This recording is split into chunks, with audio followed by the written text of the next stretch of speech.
CC road నిర్మాణం జరుగుతుందో దానికి లోపభూయిష్టంగా అనడానికి కారణం ఇదే. ఇక్కడ కంప్లీట్ కంకర్ కనిపించడం జరుగుతున్నది. అయితే ఇక్కడ కంకర్ డస్టు తర్వాత శాండ్ మిక్సింగ్ లేకుండానే ఓన్లీ డస్ట్ వాడడం వలన ఈ యొక్క రోడ్డు నిర్మాణం పటిష్టంగా జరగడం లేదు.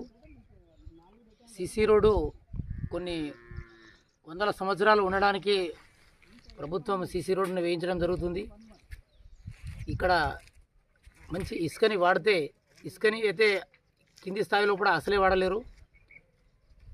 పైన కూడా నాసిరకం ఇసుక వాడడం వలన ఈ రోడ్డు తొందర లోపలనే క్రాక్స్ వచ్చే మాదిరిగా కనబడతాయి.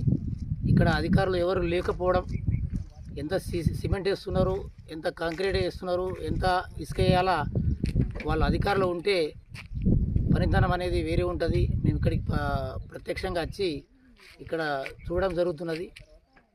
దీన్ని అధికారులు దృష్టికి తీసుకెళ్తాము. అధికారులు కూడా దీన్ని ఎంతవరకు పటిష్టంగా ఉందో చూసిన తర్వాతనే బిల్లు శాంక్షన్ చేయాలని కోరు.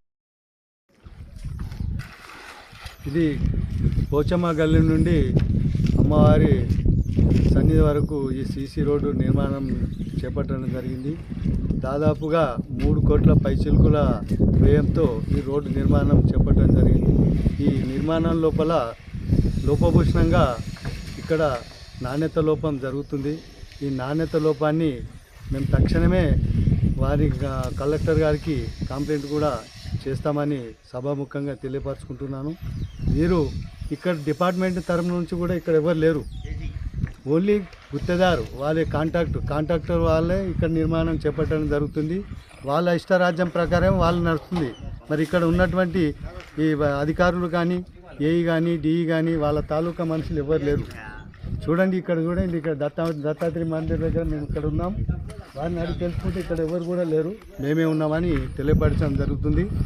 మరి ఇట్టి రోడ్డు నిర్మాణాన్ని దీన్ని ఖండిస్తూ దీన్ని మేము కలెక్టర్ వరకు మేము తీసుకెళ్తామని చెప్పడం జరుగుతుంది.